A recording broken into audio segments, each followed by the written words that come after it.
राधे राधे दोस्तों, हरे कृष्ण। आप सब कैसे हैं? तो अच्छे होंगे आप सब। तो मैं चाहता हूँ, भगवान से दुआ करता हूँ कि आप हमेशा अच्छे रहें और मुस्कुराते रहें जो मेरा वीडियो देखें। तो चलिए कहानी को देरी ना करते हुए कहानी को शुरू करते हैं। और कहानी मैं आपको पूरी सुनाता हूँ, तो मुझे बताइएगा कि मेरी कहानी कैसी लगी। और आप मुझे लाइक ज़रूर कीजिए और सब्सक्राइब ज़रूर कीजिए कि मैं भी आगे बढ़ सकूँ और मेरी कहानी लोगों तक पहुँच सके और मैं सबको मोटिवेशन दे सकूं कि कैसी मेरी कहानी लगी और कैसी लगती है कहानी और कैसे कैसे सब होते हैं। तो मेरा मतलब यही है कि मैं भगवान की अच्छी अच्छी कहानी सुनाऊं। और जो यंग लड़के लड़कियां होती हैं कि वो अपने माँ बाप का कहना नहीं मानते और गलत चलते हैं, तो मैं उनके लिए भी ये कहानियाँ ज़रूर सुनाता हूँ। क्योंकि मैं देखता हूँ, कहीं घूमता हूँ तो मैं देखता हूँ कि जो यंग लड़के लड़कियाँ होते हैं तो अपने माँ बाप का कहना बिल्कुल भी नहीं मानते और अपनी मनमानी करते हैं। तो ऐसा नहीं करना चाहिए। मेरी कहानी बस उन्हीं तक पहुंचाने का मोटिव है कि मैं उनको पहुंचाऊं और उनके माँ बाप को ऐसा लगे कि मैं उनके लिए एक अच्छा काम कर रहा हूं। तो मैं करना भी अच्छा चाहता हूं, क्योंकि पता नहीं इस धरा को छोड़कर कब चले जाएं। क्योंकि हम किराए के हैं, यहाँ पे सिर्फ हम करने तो आए हैं भजन, लेकिन हम पड़ जाते हैं मोह माया के चक्कर में। तो इसलिए मैं चाहता हूँ कि सब अच्छा काम करें और मैं सबको एक अच्छे रास्ते पर लेके आऊँ और सब एक अच्छे रास्ते पर चलें। अगर मेरे कहे से, मेरी कहानी से कोई अच्छा रास्ता अपना लेता है तो मुझे बड़ी खुशी मिलेगी उस चीज़ में। और मुझे बड़ी खुशी मिलेगी कि मैं कह नहीं सकता, कि मैं बयान नहीं कर सकता उस खुशी को कि मुझे इतनी खुशी मिलेगी। तो चलिए देरी ना करते हुए कहानी। भीष्म पितामह बाणों की सैया पर लेटे हुए थे और सब आ रहे थे और सब जा रहे थे उनसे मिलने। और सब आते जाते आने के बाद पितामह ने देखा कि आए हैं, जगन्नाथ आए हैं। तो उन्होंने कहा, आइए जगन्नाथ, आपका स्वागत है। हे प्रभु, आप मुझे बताइए कि मेरी ऐसी क्या गलती थी कि मेरे को इतनी बड़ी सज़ा मिली, ये क्यों मिली। और भीष्म पितामह को इतना दर्द हो रहा था कि वो थोड़ा सा भी हिलते तो उनके बाण और ज़्यादा चुभ जाते और खून की धारा बहने लगती, खून की पिचकारियाँ चलने लग जाती। और श्री कृष्ण ने उनसे कहा कि हे भीष्म पितामह, कि आप देखिए एक बार कि आपने जो पिछले जन्म के आपने कर्म किए हैं, आप पिछले जन्म के कर्म में जाइए कि आपने कैसे कर्म किए हैं।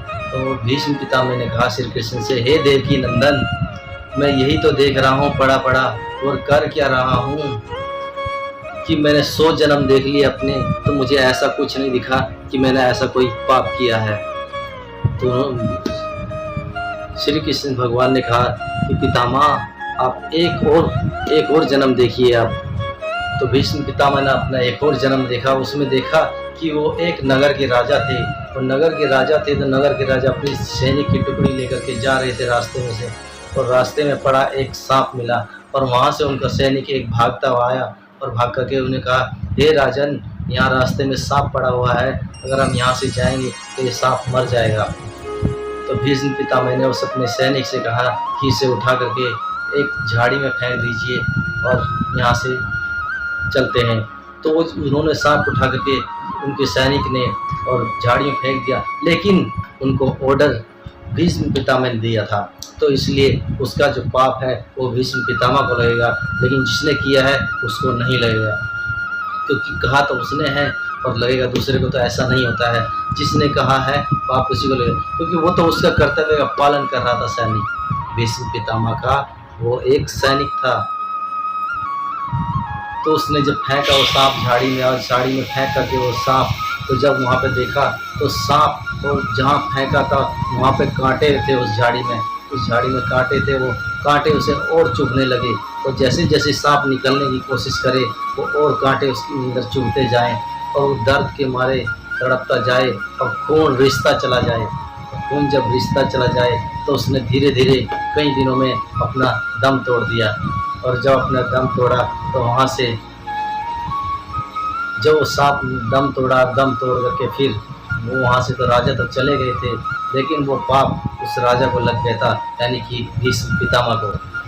तो देखिए कि अपना जो भीष्म पितामह ने कर्म भी अच्छे किए थे, उन्होंने भगवान का नाम भी लिया था, लेकिन उनको सज़ा देखिए कि उनको 101 साल के बाद सज़ा मिली है।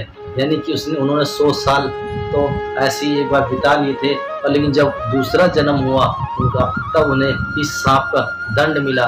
तो आज कहते हैं ना कि भीष्म पितामह उन तीरों की सैया पर लेटे थे।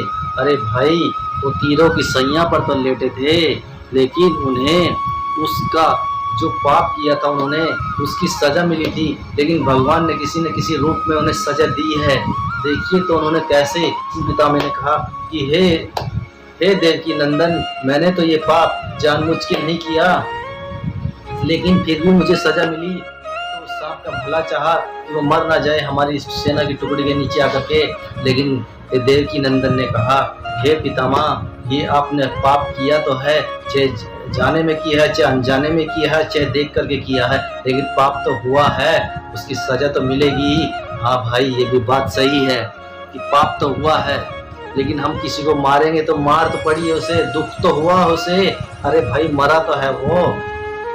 तो इसलिए चाहे अनजाने में करे, चाहे जानबूझ कर करे, लेकिन पाप तो हुआ है।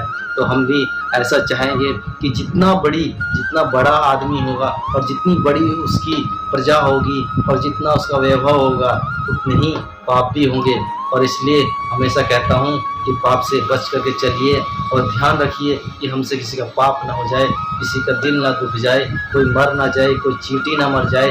तो मैं जब भी रास्ते से चलता हूँ, कहीं से चलता हूँ, तो मैं देख के चलता हूँ कि मुझसे पाप ना, लेकिन फिर भी हो जाता है कि कई बार रास्ते से जाता हूँ कि चींटी आ जाती है या कोई कुत्ता आ जाता है, तो वो मुझे बड़ा अफसोस होता है कि मेरी वजह से मर ना जाए।